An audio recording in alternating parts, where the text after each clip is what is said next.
Hello and welcome to PFF Fantasy Football Podcast Team Preview Edition. I'm your host, Ian Hartitz. Let's talk some freaking Atlanta Falcons today, everyone. Why the hell not?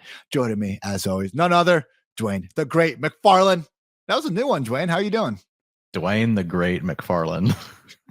It works. If my family listened to that, they might say, well, yeah, he's really not the great. Like there are a lot of McFarlands that are like better, probably than me, for sure better than me. But I'll take it, Ian. I appreciate it because it gets me pumped up so that, I can do a good job on this podcast. I got a text from you last night because apparently we don't talk enough during the day. And you're saying how your lovely wife sent you under the kitchen sink to try to figure out the faucet. And the sink is still broken. Dwain, have you fixed the sink? No, it's not leaking everywhere, but it's just loose up top. It's just really hard to get to is the problem. Like the way the sink underneath is set up and the way you got to get to the part you got to tighten. Not that everyone cares. There's just not a lot of room. So I'm going to have to actually clean everything out from under there this weekend and really get under there to get it. I tried to kind of just, lay on top of a bunch of crap that was already under the sink and get it done. And it didn't work. So we'll get it this weekend. It'll probably take longer than it should because I'm not good at that kind of thing. Homeowner problems. Me as a renter, basically what happens when I have a problem is I call the rental office and God forbid I'm even minorly annoyed and they just immediately need to clarify to me that it's not their personal, it wasn't them. It wasn't the lady that picked up the phone who actually caused water to start shooting into my apartment. And then I try to explain to them that even though that might be the case, I am paying them money for their apartment. Maybe they can understand where I'm coming from. But you know what, Dwain? Enough about water leaks. I'll worry about that as soon as we're done here, most likely. Let's talk some Atlanta Falcons football. Was not the best season. We were actually joking around about before we started recording here. Falcons last year were 7-10. Not bad. Not many teams, were able to beat that. I mean, okay, a lot of teams were, but 7-10, not the worst record in the league. Point differential, though. Holy shit, they were bad. Minus 146. The only worst team in the NFC were the New York Giants. Only worst teams in the AFC, the Houston Texans, the New York Jets, and the Jacksonville Jaguars. So you kind of understand why they underwent this rebuild. Obviously, losing Matt Ryan, kind of losing out on the Deshaun Watson sweepstakes, kind of forced their hand, but more on that in a second. As always, we will start off with coaching changes, player personnel changes, then go through each quarterback, running back, wide receiver, and tight end. So with all that said, let's get started with a look at the same coaches as last year. Credit to the Falcons for not too far overreacting to what happened, but we do have head coach Arthur Smith, offensive coordinator Dave Ragone, and defensive coordinator Dean Pease all back for their second season in Atlanta. Looking at Arthur Smith's splits, he's been a play caller for 3 years now, 2 years in Tennessee, then last year in Atlanta. With the Titans, Derrick Henry, they ran the hell out of the ball. 26th in non-garbage time pass play rate in 2019, 30th in 2020. But coming to Atlanta, having Matt Ryan also being on a worse team, we did see them ranked 10th in situation neutral pass play rate last year. Along the way, they actually have moved at a pretty good pace. They're only 19th in situation neutral pace per Football Outsiders in 2019. Last 2 years, though, they've ranked 3rd in 11th. So, Dwain, looking at Arthur Smith, I think we'll see something a little more in between what we saw in Tennessee versus the 2021 version of the Falcons. I would be shocked if Arthur Smith confuses a mix of Marcus Mariota and Desmond Ridder as a Matt Ryan of the world. With that said, we don't really have a Derrick Henry in that backfield to warrant going full-fledged run heavy. So if I had to guess where they're going to rank in terms of pass play rate, I'd probably say somewhere between 15 and 20. Does that sound fair? Yeah, I think they will want to run the ball a little bit more, given the quarterback situation, and really just given Smith's roots. Again, they've just they can't be in situations where they're just trailing all the time. Last year they trailed 45%. Of their plays. Not terrible. That's not the worst. The NFL average is 38%, so they actually managed to keep it probably closer than what we might think based on how they finished the season. But it is a team that Vegas doesn't expect to win many games this year either. So we know how these things go. I think if Arthur Smith gets his way, he would want to be more of a balanced offense, but we'll see what the game scripts have to say about it. Some of the personnel moves, obviously the major move this offseason was Matt Ryan getting traded to the Colts in return for a 3rd round pick, basically, lost out into the Deshaun Watson sweepstakes. And then pretty interesting move by the Falcons. They came out and said straight up that hey, we are trying to put Matt Ryan on a contender. We're not trying to get the most we can get out of him on a trade, which hey, honorable. And I guess that's, the sort of hoops you might want to jump through to save face after losing out on that original sweepstakes. Went ahead and signed Marcus Mariota to make up for it. 2-year, $18.75 million contract. Just $6.75 million of that is guaranteed. Atlanta can basically get out of this after a single season if they desire. Look, you throw in Desmond Ridder as a 3rd-round pick, and Dwain, very likely chance that the quarterback of 2023 and the future is not even on the Falcons roster at the moment.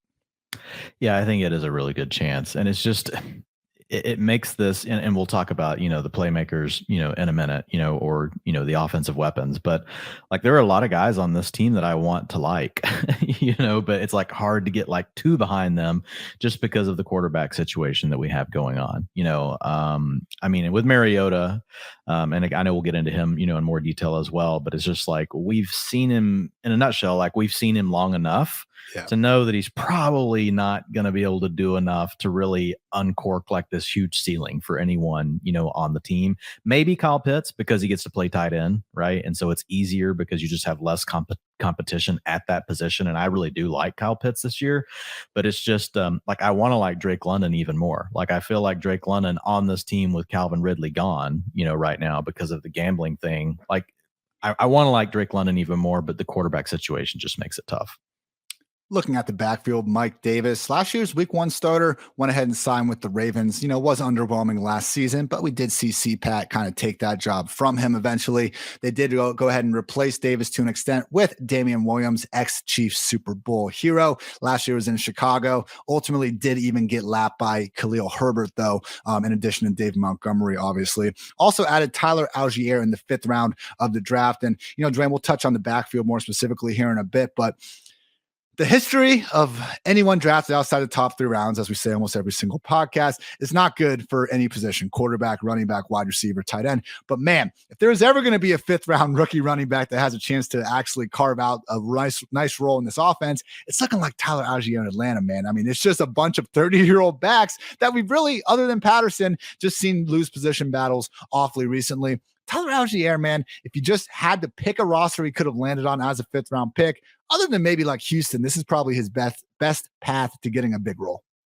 Yeah, for sure. And here's the big thing, with him, and we can move on because we'll hit him in a minute. But like, the ADP is not too nuts right now, right? So you can still get him at a spot where it's like, it's fine. I know we're projecting volume for a 5th-round pick, but you're not having to spend like an 8th-round pick on him, in fantasy drafts. So I think that helps a lot. I know I've seen a lot of people really concerned about Algier, his projected volume, but at the end of the day, like, nobody thinks too much of it because his ADP hasn't really moved up that much. Running through the rest of these moves. This was a long list, everyone. As always, you can catch my written out team previews on pff.com. But yeah, this Falcons section took me longer than just about anyone else. Calvin Ridley suspended for the entire 2022 season due to gambling. I've had some thoughts on this on Twitter. I guess I understand what the NFL has to do, and gambling is such a touchy subject that they had to come down hard. But man, it's just not a great look when Ridley's getting an entire season. You start comparing that to past suspensions, but whatever. The point is, he is out for 2022.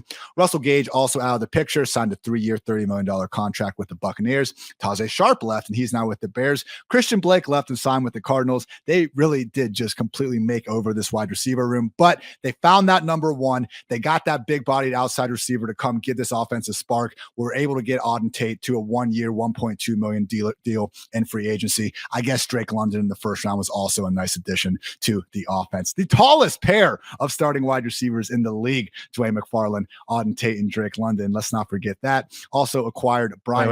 Wait. You're not calling Kyle Pitts a receiver anymore?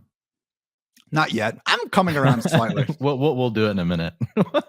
We'll get to that in a few minutes. Yes, we will. Brian Edwards acquired from the Raiders just in kind of a later round pick swap. I still think there are a few Brian Edwards stands out there. He'll probably be competing with Tate and Olamide Zaccheaus for the final 2 starting spots opposite Drake London. Also signed Demir Bird and Cordarrelle Hodge to minimum 1-year deals to help fill out some depth. At tight end, Hayden Hurst left, signed with the Bengals, who they bring back. Anthony Firkser, 1-year, $1.2 million deal, reuniting with Arthur Smith, and block first tight end Lee Smith remains an unrestricted free agent. Also added 6th-round tight end John Fitzpatrick, probably to replace Lee Smith as that blocker. So the fun stat I found, Dwayne, because yes, I have been quite outspoken about Kyle Pitts' usage. Last year, there were 3 tight ends that ran at least 80% of their routes in the slot or out wide. Mike Gesicki was over 90%. The next 2, Anthony Ferkser and Kyle Pitts, both on the Falcons now. They run a 4-wide offense. That's awesome. Like, let's just embrace it.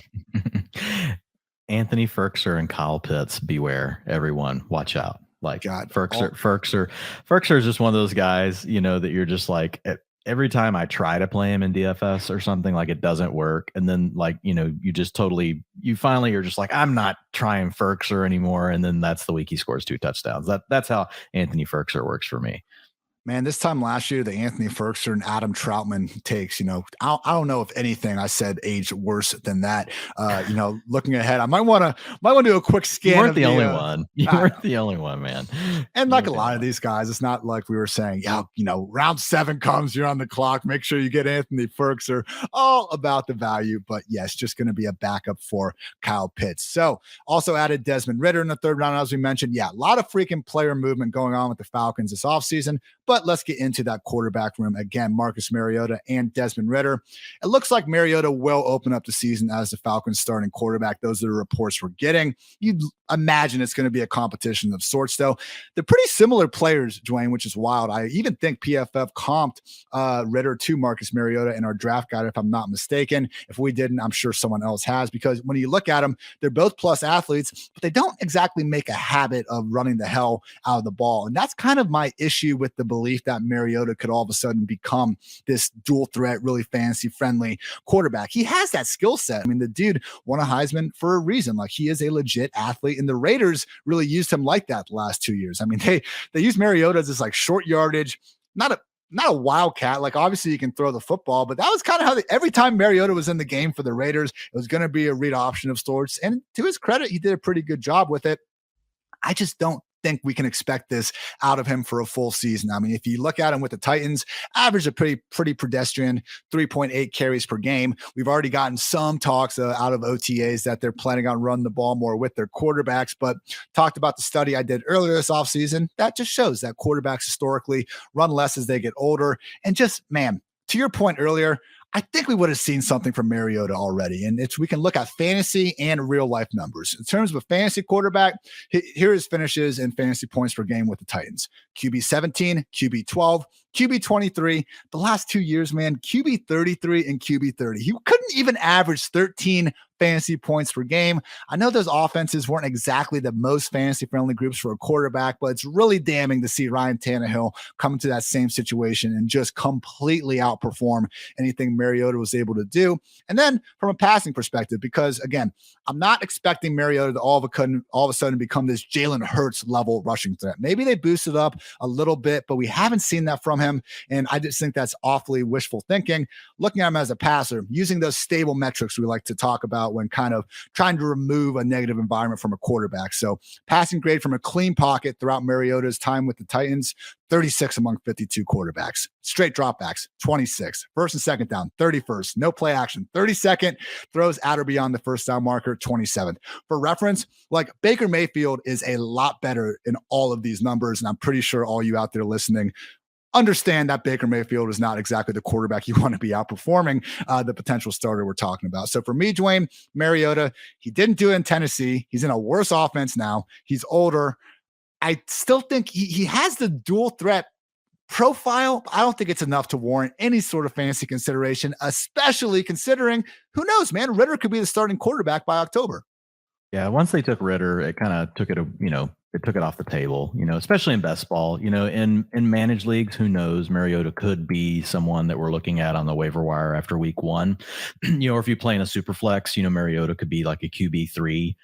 He is a guy that progressed like a little bit each year through his career, like from a PFF passing grade standpoint, went from a 61.1 to a 67.3 to a 72.8. But to your point, like, his fantasy points per game just never really got where we expect it to be. And I think the biggest part of it is because he never fully filled out dual threat, component of his game that we thought he had. I mean, it's above the league average, like his rushing market share, year 2 of his career, 13%, 14%, in 2017, and then 14% in 2018. Of course, 2019, he only played 7 games before giving way to Tannehill, like you mentioned. It just never was, the big difference for him. If you look at his scramble rates, they're really not that much, above like the league average. The league average quarterback scrambles on 4.3%, of their dropbacks. Whenever you look at Mariota, like he's had years of 3.5, 4.6, 4.6. Just freaking run, Mariota. Just run. Like we know you can do it. So take off. Like, he is a guy that I know that he's dealt with some injuries. So I don't know if that's something that's like in his head, but he seems to know how to like get down, like, and not take big hits. It's not like the RG3 thing that we used to see, where he would get hurt sliding. But it's just never fully unlocked for whatever reason. The other thing that I'll say with Mariota that like, I think bothers coaches is the fact that one, you don't get a lot of big plays with him, but and he may not throw the picks, like his turnovers, have not been terrible. Like they've been right around the league average. The league average is 2.2%. He's been pretty close to that. But his sack rates, man, he takes a lot of sacks. So like whenever you look at him, the NFL average, 4 sacks, 5.9%. Of dropbacks, a quarterback gets sacked. And if you look, and we know quarterbacks own a big portion of getting sacked. If you look at Mariota in 2018, it was at 10%. And then it was at 12% of his dropbacks in 2019 whenever he got benched. So not only was he not coming through with the big plays, he was also killing drives with sacks. So that's something like if that continues, like I don't know how long he'll play because at that point it's like if you're going to just deal with turnovers and sacks and all that, why not just see what your rookie has? So I'm with you. Mariota's a guy that I'm not paying any attention to whatsoever. And right now is kind of best ball season, not paying any attention to him there. Won't be paying attention to him in redraft unless it's a super flex league with really deep rosters. Might take him as a QB3 there, but most likely just a waiver wire guy. I wish he would just make 1 or 2 reads and go. Like, yeah, that would be great. Drake London, Kyle Pitts, they're covered. Run, man, because he has the athletic ability. It just seems like Jalen Hurts does that. Yeah, works out in fantasy. In real life, just made the playoffs for Jalen Hurts. So shout out there. We are not in on Marcus Mariota ahead of 2022. Not really Desmond Ridder either. Here was what Mike Renner and the awesome PFF NFL draft crew wrote about Ridder in our 2022 draft guide. Where he wins, processing speed. Ridder is a decisive and quick pocket passer who has good enough arm talent to hit defenses over the top. While he's not much of a runner himself, his speed demands that he's accounted for. What's his role? Quick passer. Ridder isn't scheme limited by any means. He can step in day one and not look out of place as a starter. Utilizing his legs as a weapon is a plus, but isn't necessary for him to succeed at the next level. Where he can improve, ball placement. Ridder's ball placement is still below average by NFL standards, and it often is even worse early in games. He's too refined technically for this to dramatically change. And that last point is interesting to me because Seth Galina, one of the smartest football minds I've talked to, and love that we have him at PFF. Like he said, Ridder was just technically in terms of the mechanics that he knows about that I could not tell you shit about. Ridder was his favorite quarterback in the class from that standpoint. And I think Seth's final point was like, if Ridder can't be a good quarterback in today's NFL, like what's even the point? We just need to keep finding like one alien after another and kind of teach them how to play the position, I guess. So with Ridder, again, this is why he reminds me of Mariota to an extent, because 4.52 40-yard dash, 36-inch vertical, 10-foot 7-inch broad jump. Those were first among all quarterbacks who tested, like truly elite numbers. But when you start looking at his rushing and just seeing even the tape, man, like when I was breaking down these quarterbacks before the draft, trying to see which ones had the most rushing ability, obviously Malik was number 1, but I even ranked Sam Howell and Matt Corral ahead of Ridder, even though they're slower, because you start looking at what they were able to do as a rusher, and you're never getting broken tackles from Ridder, just 4.9 yards per carry. And he ran less as his collegiate career went along. So he does check the box that we've seen from past successful rookie quarterbacks of averaging at least 25 rushing yards per game. But the other thing that Andrew Luck, RG3, Russell Wilson, Dak Prescott, Justin Herbert, Kyler Murray had in common was they were all starting in week 1, in Herbert's case, week 2.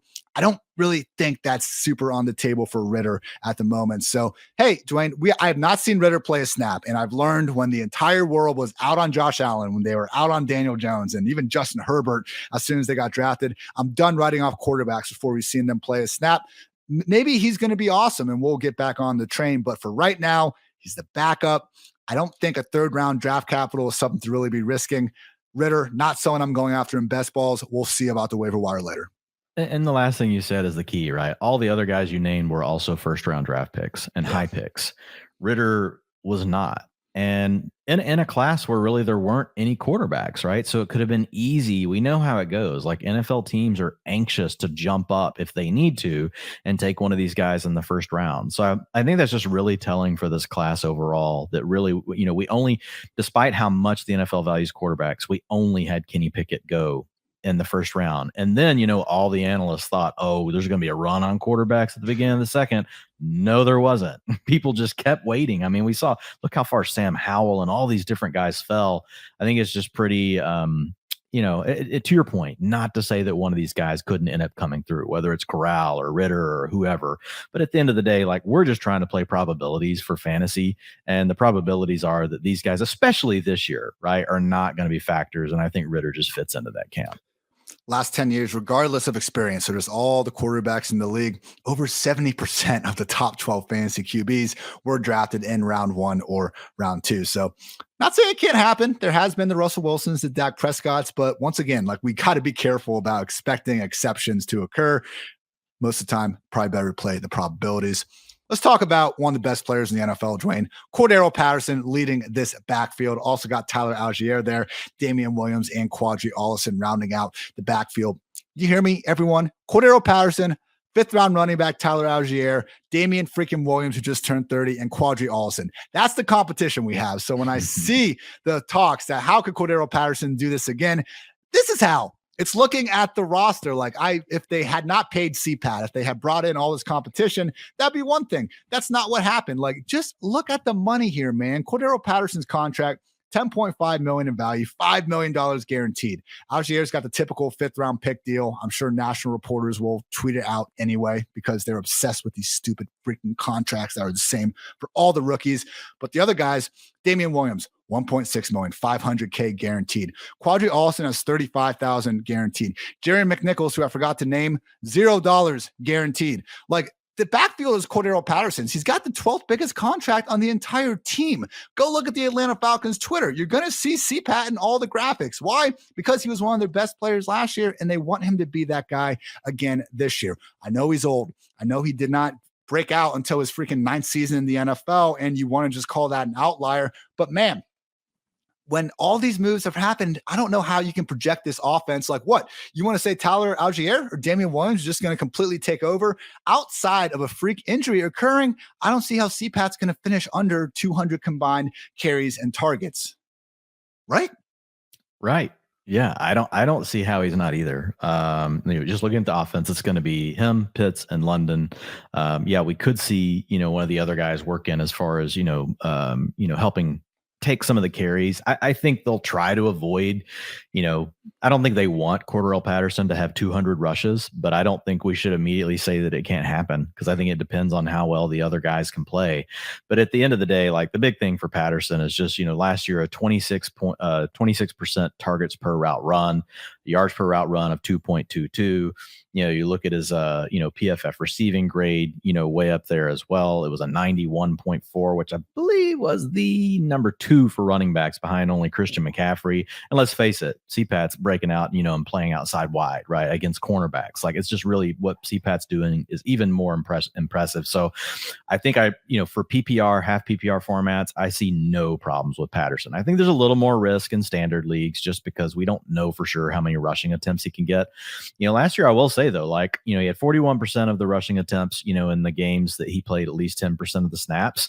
He had 52% of the short down and distance in those games. So it wasn't like they weren't willing to use him at all. Usually you'll see a back like Patterson, whenever that situation arises, like that number will, like, for example, Chase Edmonds only saw 35% of that work in games where he played at least 10% of the snaps.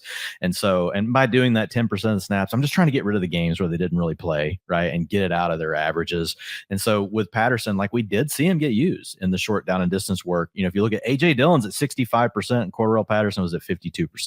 Now, PFF rushing grade for Cordarrelle Patterson was a 64.7, which wasn't really good. You look at a guy like AJ Dillon at 90.1, Josh Jacobs 82.8, just like some guys are around him on my list. So Cordarrelle did not grade as good in the rushing game, but I don't want to sit here and act like they didn't try to use him, in some interesting ways. Like if everything broke right for Patterson this year, he could be more than just a receiving back, and he could even see carries inside the 5, right? That's why I look at the short down and distance stuff. You just get a larger sample size than carries inside the 5, because typically if you're getting the short down and distance, you're also the back that gets the work inside the 5, right? So it just gives us a better indicator of what the coaching staff is thinking. So, man, Patterson checks a ton of boxes. And the biggest thing, Ian, right now, you can get him over on Underdog at the 93rd pick. That's the 30th running back going off the board. FFPC, you get FFPC, right? Where, you can play 2 flex spots, and people draft running backs earlier over there going 31st back off the board. So I get it. People are worried, going to be 31 and a half years old going into this season, but man, he does not have near the workload that most backs have. So I'm just not as worried about the age. If he was 34 or 33, probably a little more worried, but I just feel like there's a lot of tread left on the tire. And the other thing people forget with Patterson, I think, just miss us with the splits, of, oh my God, after X week, he was hurt. He got a high ankle sprain. And yes, did he power through it like the following week and actually manage a good fantasy performance? Yes. But then that doesn't mean you just get to dismiss it and be like, oh, but then after that, he wasn't good. Well, why do you think that is? Because he probably shouldn't have tried to play through it. And then they eventually ended up, I think he missed 2 games, Ian, if I'm remembering correctly. I don't have that part up in front of me right now. But with Patterson, when I look at the splits, I don't think it's because he hit a wall. It's really because the injuries set in. So, I mean, look, man, PPR, I absolutely love him. I've got a lot of exposure to Cordarrelle Patterson as like my RB3, sometimes my RB2, like depending on the way a draft goes. Right now, I was looking at my exposure today. I think he's my 4th highest owned running back after doing about 20 of these best ball drafts since the NFL draft ended. To your first point about the goal line work, he's 6'2", 220. Like, he's not this usual scat back. He can catch the ball and run between the tackles. Like, just because a couple NFL coaching staffs couldn't figure that out, the Falcons have, God bless them. About the age, not ideal, but yeah, Jonathan Taylor already has 52 more career regular season touches on offense than Patterson does. Like, that's how little he's been used throughout his career. Certainly seemed, wasn't losing any juice last season. Is that total touches, Ian, or is that just rushing attempts? Rushing and receptions. So, okay. Wow. Yeah. If you're throwing kick returns, probably should be added in. I mean, that's not exactly a. But still, I think the point stands. Yeah, like fine, throw in his kick returns. But the point being, like, there are backs that have been in the league 2 to 3 years that have more touches than Patterson. Exactly. And now for the splits. Here's the thing about the splits, and it all comes down to his ADP right now. He is being priced as the RB30 or RB31. In weeks 1 through 9, before he sprained his ankle against the Cowboys, he was the RB7 overall and the RB6 on a per game basis. After that, comes back from injury, does not play nearly as well. The Falcons accordingly did not use him the same way as a receiver. Basically, much more of a traditional running back, pure running back role. He finishes as the RB20 overall in weeks 12 through 18 and the RB31 on a per game basis. So literally, he is being priced on a per game basis when he was playing hurt for the second half of the year. So I just don't get like dismissing all the good things he did early in the year. Like, we legitimately saw this guy work as a top 6 running back for half the season.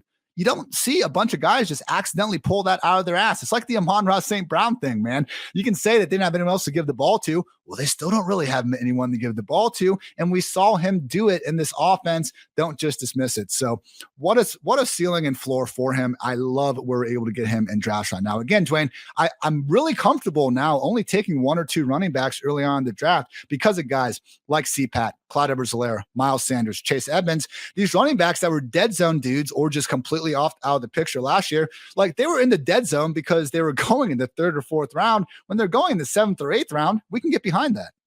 Yeah, absolutely. And again, that's what it comes back to is the ADP and the fact that, look, explosive player who catches passes. We talk about this all the time. So I just love him in half point and full point. And he started to creep up a little bit in ADP, but the market's just still behind.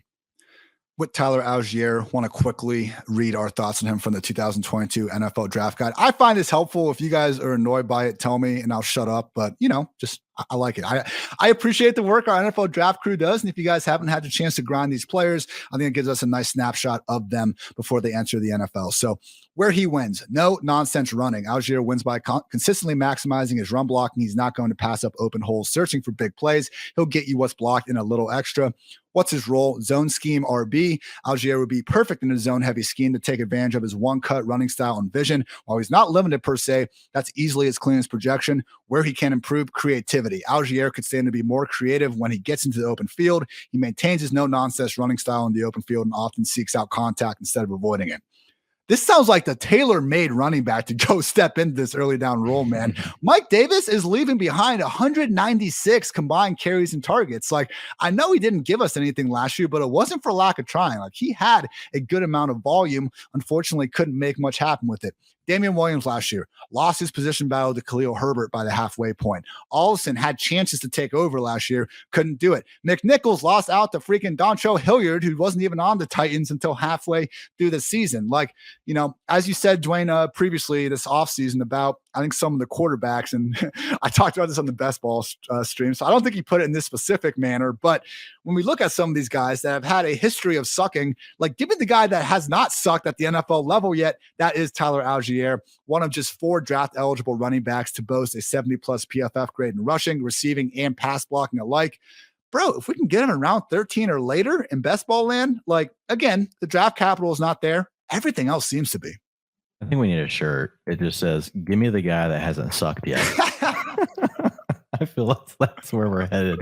But hey, man, with Algier, I will say, you know, he checks some boxes. Like, you know, if folks want to go back and check these, you can. Whenever we were covering the draft, you know, we put together these profiles for the players, and you know, I did some stuff on their data, like their breakouts and their percentage of yardage for their team, explosive rush rate, all this kind of cool stuff. But the main thing for Algier that, you know, kind of, and we talked about him, you know, back then, but what impressed me, you know, is the collegiate average, right, for a running back for explosive rush rate, which is carries of 10 plus yards or more, for guys that get drafted, 15%. And so Algier was above that. He was at 17%. So it wasn't the best in the class. Pierre Strong and James Cook were the 2 tops, but he was right there after that. You had Tristan Ebner also right ahead of him, but he was above average from an explosiveness standpoint, career avoided tackles per attempt, or you sometimes hear us call this missed tackles forced per rushing attempt, 29%. And so if you look at, you know, the collegiate average for the players that get drafted, 23%. So he's 6 percentage points above that. And I think a lot of people just glom on to the fact that, you know, he wasn't fast in the 40. He was a 4.60. And so I get it. Like you want to hold that against him. I mean, look, we know that matters because mainly it impacts draft capital is really the big thing, though, with the 40 time. And we saw his draft capital slip, like you already mentioned. But I just want to make sure I mention those things just because Algier, you know, he does actually, you know, even though he ran slow, didn't have, you know, great capital, like some of his underlying data points still say that there's a little bit of pop to his game. And it's not like he's this super old back, right? He's only going to be 22.4 years old coming in. Like, yeah, he's not Breece Hall, who's 21.3, Kenneth Walker, 21.9. But I mean, he's also not, you know, one of these 24-year-old rookies. You know, he's right in that sweet spot still. So I think Algier could have something. And again, like the thing with him, just like what we talked about with Patterson, is the ADP just really hasn't warmed up that much yet. Like this is a guy that if we continue to hear about him in camp, and as more and more people are doing their projections, I think he could still creep up a little bit more, you know, as far as ADP goes. But right now, like you're still getting a really good value, you know, I think, you know, on Tyler Algier. Not like you got to take him every draft, but right now he's going as the 47th back off the board on Underdog. That's at pick 154. 154, right? And then whenever you look at him over on FFPC, he's the 46th back off the board. So I have him ranked ahead of, you know, both of those, not by far. I've got him at 43, where he's 46 and 47 on those 2 sites. But still, he's an easy back to get, like as your RB4, RB5, like he's right there in that range. Shout out Mike Wright from the Fantasy Footballers, obviously a legend in his own right. So shout out just for that. But last year I was trying to come up with a good name for these backup running backs that might have some standalone value, but also have good handcuff value. And Mike commented, and I thought won the debate, flex with benefits. That's what Tyler Algier could bring to the table, man. I think in that low borderline kind of RB4 range, the Isaiah Spillers, Rashad Whites, Tyler Algier, Deontay Foreman, Hassan Haskins. It's a great tier where Algier out of that group him and Spiller probably have the best chance of actually carving out some early down value. And God forbid something does happen to Cordarrelle Patterson, depending on how Williams and Olsen look. Maybe we are in the second half of the season. Algier is playing on all 3 downs. He has that theoretical 3-down ability. And to your point, Dwayne, if we make it through week 1 of the preseason, and I assume they're going to like rest CPAT, and he's taking like all the first team snaps, he's going to be on the rise big time with the ADP. And want to point out that the best way to try to take advantage of some of these moves throughout the summer is by playing best ball over at Underdog Fantasy. Their best ball mania tournament has $10 million in total prize money. And the best part is you just draft your fantasy team and that's it. There's no waivers, no trades, no in-season management. Underdog gives you your best score each week of the season and the highest scores at the end of the year win. The champion of best ball mania last year drafted in June. So there's no time like the present to join Underdog and take your shot at $1 million draft. Plus, Underdog is going to double your first deposit up to $100 when you sign up with the promo code PFF. And if you play just 10 of those dollars using promo code PFF, you get a free PFF subscription. So what are you waiting for? Head over to UnderdogFantasy.com or the App Store, play $10 with code PFF, and draft your best ball mania team today. Also want to give a shout out to our friends over at FanDraft. Are you holding an in-person fantasy football draft party this year? Then you need to check out FanDraft.com. FanDraft is a modern, digitalized version of those old sticker boards we used to use in our drafts. However, unlike those outdated sticker boards, FanDraft makes your fantasy draft feel like the actual NFL draft with features such as custom logos, draft clock, team walk-up songs, a streaming news ticker, and much more. FanDraft works by running your league's draft from the FanDraft.com website and then exporting your display onto a large screen TV for the league to enjoy. It can also be used fully online, and any number of your league owners can join the draft remotely. So sign up for a free trial account at fandraft.com. When you're ready to order the pro account, make sure to use promo code PFF to save 15% off your purchase. That's fandraft.com with code PFF. Let's talk some wide receivers. Dwayne, a couple good ones on this team. I mean, we got Drake London and Auden Tate, and okay, maybe just one. But anyway, with Drake London, I want to quickly go through again what our lovely draft experts had to say about him in our 2022 NFL Draft Guide, where he wins with that basketball background. London wins the way elite power forwards win. Not surprising with his basketball background. He's too quick for bigger corners and too physical for smaller corners. Even when he's covered, London is still likely to haul it in. What's his role? True number 1X. London is a prototypical possession receiver. He will command double teams on third down at the next level because of how many ways he can win. Teams that use receivers heavily as blockers in the run game will covet him. Where he can improve, speed. Speed is the only real knock on his game. Sadly, I don't think that's anything he can drastically change overnight. Big story of March, Dwayne, was Drake London's inability to separate. My God, look at the contested catches. We did a little bit of film study. I think we realized that was not quite as big of a problem as people were making it out to be. It's 2022. Not every receiver needs to be 170 pounds and 5'8", 6'4", 219 pounds. Just because he's a freaking man among boys, I refuse to believe that's a bad thing, Dwayne. He's got the draft capital. He's got the available targets. He seems to be perfectly healthy coming off that unfortunate broken ankle. I mean, seeing him already out there in rookie minicamp running around, absolutely great to see. And I think, Dwayne, the same sort of analysis we were doing last year on Jalen Waddle is going to come into play with Drake London. We don't see wide receivers drafting this high and not be majorly involved in the offense. Specifically, we've had 12 wide receivers selected inside the top 10 since 2012, just the last 10 years. There were 7 who missed. Okay, there were 5 who missed a lot of games. Corey Davis, Mike Williams, Kevin White, John Ross, and Tavon Austin. I don't think there's anything there. I think it's a small sample of guys that had completely different injuries. I don't think there's a case to be made that top 10 wide receivers are more injury prone than anyone else. And again, based on London already being out there running around, I'm not going to hold his injury against him for now. The non-injured top 10 receivers: Jamar Chase, 128 targets; Jalen Waddle, 140; Devontae Smith, 104; Amari Cooper, 130; Sammy Watkins, 128; Mike Evans, 122, and still employed by the Jaguars somehow, Justin Blackmon, 132. The lowest PPR fantasy finish was a wide receiver 30. London is currently going as the ADP wide receiver 33.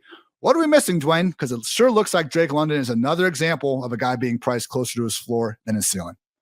Yeah, I mean, I don't think London is as good as those players, but like his draft capital argues otherwise. I think, looking at this class, we could make the argument that overall the class was so weak that you kind of have to discount all of these. But at the end of the day, when you look at the Falcons, you've got Kyle Pitts, you've got him, you've got Cordarrelle Patterson. Like, he's going to be one of the three main weapons, in the offense. Now, it's not an offense that we're like, nuts over, but again, like you just talked about, where his ADP is sitting, like I'm totally fine, with Drake London.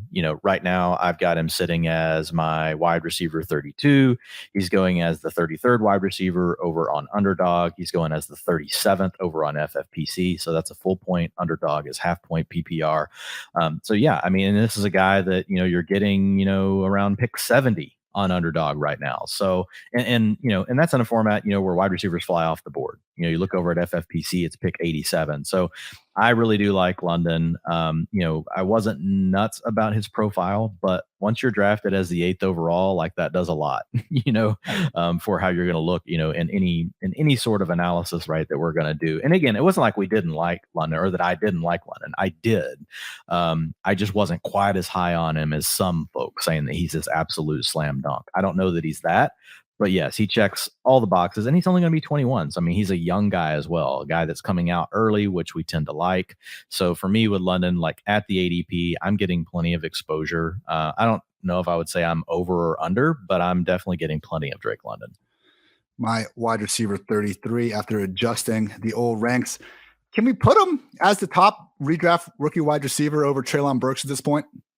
Yeah, I think so. I mean, I've got him there right now. I mean, I've got Burks just a couple of spots, behind. It's just with Burks right now, also, though, we've got the stuff like his conditioning, it's like, the asthma, like, is he going to get enough reps? And like, so you just start kind of worrying, like, is Burke, a lot of these younger guys, when they come in and miss time, like that can impact them throughout the season. Now, we're not even to training camp yet, right? So it's not panic time for Treylon Burks. Like, we've also seen plenty of footage of him running routes and stuff and actually looking pretty good. But yeah, I've got Drake London 2 spots right now ahead of Treylon Burks. Big same. All right. I think we can, unfortunately, dismiss the rest of these guys. I would love to sit here and say that Auden Tate's worthy of a late round pick. And I do have him ranked ahead of the rest of them, but it just seems like, Dwain, we're going to have Drake London at one of those spots. And between the other 3, who's to say there's even going to be 2 full-time starters? I mean, we have Auden Tate, Brian Edwards, Olamide Zaccheaus, Daryl Hodge, and Damiere Byrd. Like, Byrd could feasibly be a starting wide receiver. We've seen him do that at several stops over the last few years just because of that 4.28 40. Auden Tate, Brian Edwards, very similar skill sets, but Zaccheaus is the one with the most familiarity of the system. So ultimately, when I'm getting into the later rounds of the drafts, you can take almost any player in the league and rationalize, spending an 18th round pick on them. But I'll take guys with more confirmed starting roles, like a DJ Chark, like a Marvin Jones, or guys that are in offenses with just a better overall pass game environment, like a Van Jefferson, KJ Hamler. Do you feel the same way? I mean, we don't need to be taking shots on these guys. No. If anything comes out of this, it'll be waiver wire. Okay. Kyle Pitts. Let's talk about him. Pretty massive W for him last year, if we remove the preseason expectations. I mean, that's the only problem. Like, we were drafting him as a top 4 tight end. He finished tight end 6, tight end 11 on a per game basis, joins Evan Ingram and Rob Gronkowski as the only rookie tight ends to finish as a top 12 PPR producer since 2010. Got over 1,000 yards, even scored 1 touchdown when the Jets decided to guard him with a defensive lineman on the goal line. I went back, Dwayne. I watched every single one of his receptions from last year. I came away with a newfound respect for the man, because not only did we see him just making a lot of plays against linebackers and safeties like we knew he could. I mean, I've talked about how much better his kind of yards per route ranking is against safeties and linebackers versus cornerbacks before. But man, some of the plays he put on film against the Dolphins, especially Xavier Howard, Byron Jones, he's just so damn big, man, that he can get up there and win the ball against anyone. And, all my people have heard my rant about him and Gesicki actually being wide receivers. He's a tight end in fantasy, and teams seem to want to treat him as a tight end. So we'll call him a tight end, and I'll chill the hell out on that storyline for at least the current or present and a little bit into the future. I can't guarantee much past that. Looking at how he did against tight ends, what's there not to like? PFF receiving grade. He was 6th among 53 qualified tight ends. Yards per route run, 5th. Yards per reception, 1st. Targets per route run, 8th. I reject the idea that Kyle Pitts is like this elite overall pass game option. If you compare him to other wide receivers, I don't think he's there yet. But man, the dude is going to turn 22 here in October. Like, my God, that's pretty damn good for his first season at a position that we usually never see guys play that well. Even making him a wide receiver and comparing him, that was still a pretty good rookie year. So for me, tight end 4, I'm taking Kelsey, Andrews, and Kittle ahead of him. The question, Dwayne, do we really want to go after him? Because again, despite saying all those good things, he's going as the 32nd player off the board over on Underdog Fantasy right now. If you're taking Kyle Pitts, you're taking him over guys like Michael Pittman and James Conner that I am feeling a little better about. So I see the talent there. He's an ascending guy. Dynasty land, that's great. But, I don't think we can just take Darren Waller splits and one Marcus Mariota start and times them by 17. Are you in on Kyle Pitts as a legit top 35 player right now? I am, and it's just because, seeing him do what he's doing at such a young age while also having to play outside, to your point, right? And not just getting to play inside. Like really a lot of the elite tight ends that we're comparing Kyle Pitts' yards per route, run, targets per route run, all those things, they're getting to play inside more. So for me with Pitts, I think having Drake London as really a bigger possession guy getting to play outside, I'm hoping this opens up more routes for him on the inside. A guy that only saw 18%, of the target share in the end zone for as big as he is, like that could easily be 30%. Like Mark Andrews gets to see 35%. So I think with Pitts, I'm just not going to overthink it. I'm not crazy about the Falcons offense, but the biggest thing, like, look, going into, he'll be 22 years old, basically this season, 21.9, when the season starts, hits all these elite numbers as a rookie, like you talked about. One of 3 rookie tight ends to post a 2.00 plus yards per route run as a rookie since 2011. The other 2 were Mark Andrews and Jordan Reed. You also mentioned, the comps with Evan Ingram and Rob Gronkowski. So, I mean, it just the list goes on and on. Like he's on a who's list of tight ends. It's not a matter of if, it's just a matter of what season. Yeah. Does Kyle Pitts blow the roof off? So I have him as my tight end 3, right now. But I have him in a tier with Darren Waller and George Kittle. I've got Travis Kelce and Mark Andrews in the tier above by themselves. But Pitts is a player that I want to be at least even on exposure, maybe slightly ahead. And I think there's plenty of ways to do it just because there's a lot of guys that I like to mix in the range that he goes in, because once you get to the middle of that third, there's not necessarily anyone that we're just like saying, oh my God, like you have to have them. We get to a lot of guys we like, right? Like we love T. Higgins, but you don't have to have him every draft. We love Michael Pittman, but you don't have to have him every. I could see myself easily mixing Kyle Pitts with Higgins, mixing Pitts, with Pittman, even mixing Pitts with, James Conner, who I know we both really like. But at the end of the day, I don't want to be way overweight on Conner. I want to be slightly overweight. So I think there's room to get at least, to even on weight with Pitts and slightly be, over. It's just a young ascending player. And so if you can be ahead, like we just know the ceiling is there, right? We know the ceiling could happen. And we've seen tight ends come through on bad offenses just because, especially again, I think the key man, if he could play more inside against the linebackers and safeties, we would feel even better. If they're going to continue to line him up outside against the cornerbacks, that's going to be a problem, right? So that's kind of the wild card. And not that he can't overcome it, but I think that really takes some of the upside away, like, because he's just not getting the advantage that a lot of his peers get of getting better matchups inside. He probably had 5 or 6 really nice catches, like down the sideline and one-on-one against the cornerbacks, just winning at the catch point. You did a good video on him. I loved the video you put up. Thanks. Yeah. Thanks, man. Thanks. Appreciate that. With that video, man, just from trying to remember how I felt about him throughout the 2021 season, like he had the Dolphins game early on. He had the big game in London. It seemed like he was on the verge of breaking out, went quiet for a little bit. Towards the end of the year, man, that Bills game, he had a nice long catch and run that I think actually put him over 1,000 yards. And then that second Buccaneers game, he like barely stepped out of bounds. He almost had like a monster 70-yard catch and run, just showing off some legit yak, like shoving dudes to the ground.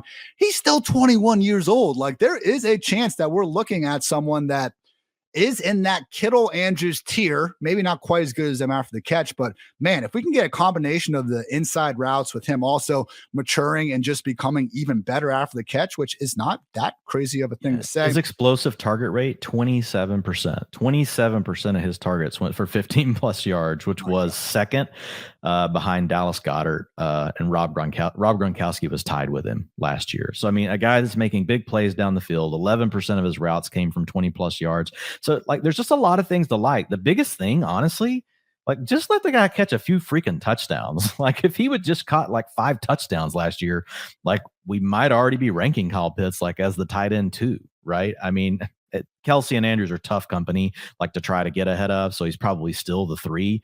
But I think that's the other thing with him is touchdowns per route run. Only 0.2% of the time he was in a route did he catch a touchdown. Whereas with Kelsey, 1.5%, Mark Andrews, 1.4%, George Kittle, 1.5%, Dalton Schultz, for crying out loud, 1.5%. So Pitts, that's not going to stick forever. Not saying he may get to the 1.5 or 1.4. Some of these other guys that have better passing games, better quarterbacks. But like if he could just get to 1%, man, that means he would be 5xing what he did last year, and that alone is going to that will solidify him as a top 5 guy. So I think there's just so many paths, honestly, for Pitts to really ascend and do more. I want to get my hands on him, as often as I can. And I'm starting to think that same way the more we're talking about him. Like, Dwayne, should we be prioritizing Kyle Pitts ahead of the wide receiver 2 tier? Like, just put him ahead of Pittman, ahead of Terry McLaurin, and take him there. Because if we do that, all of a sudden we are going to be getting a lot of him in the 3rd round. So I did my top 150 article. It comes out tomorrow morning, but I've been working on it today, got it finished. And so I have Pitts, kind of sneak preview for the folks listening to this. I put Pitts in. So I've got Waller at 39. Where did Kyle Pitts go? Now that I'm trying to find him on the air. This is terrible. All right. Yeah. So I've got AJ Brown at 25, but then I've got Pitts right after him at 26. Then I got Michael Pittman at 27. So, I've got him slightly ahead of James Conner. I've got him slightly ahead of Keenan Allen. And I'm not saying you have to take him ahead of all those guys, but I've got him ahead of Jalen Waddle.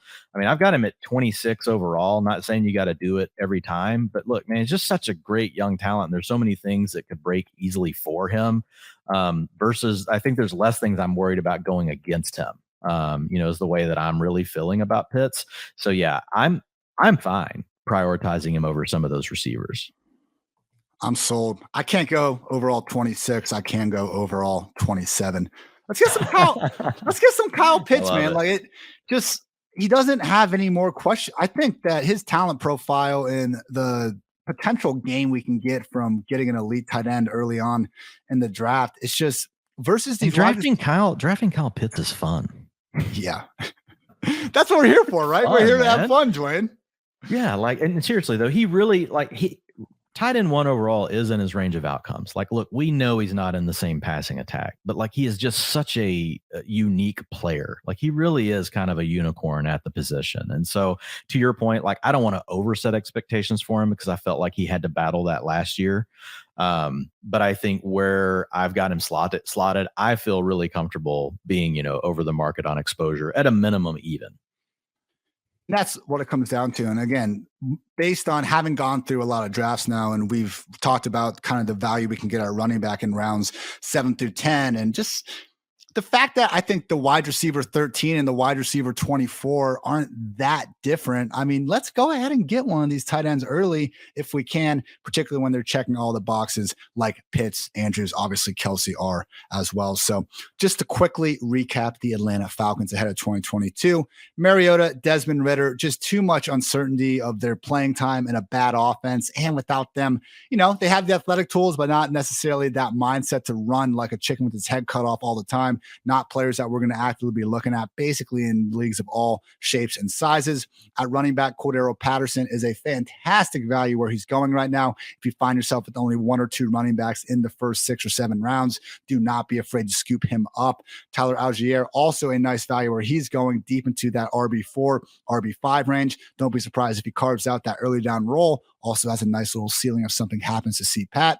Wide receiver, we are about with consensus, maybe a little bit above on Drake London. Just tough to get behind anyone else in this crowded backup wide receiver. And we don't know who's going to really be ascending to that. And obviously the winner is not going to be better than probably the number 4 pass game option, regardless, behind London, CPAT, and our guy Kyle Pitts, who I'm actively moving up. I've adjusted the ranks live on the show, baby. We are going in on Kyle Pitts, the tight end 3, and someone that we should be prioritizing ahead of the wide receiver 2s and running RB2s of the world. Sound about right, Dwayne? I think it sounds perfect. It sounds. Ooh. Nailed it. Perfect. I love it. Great day to be great. We will be back tomorrow with the Carolina Panthers, and Dwayne and I will be back together in about 5 minutes to record that very episode. Anything else you want to get off your chest, Dwayne?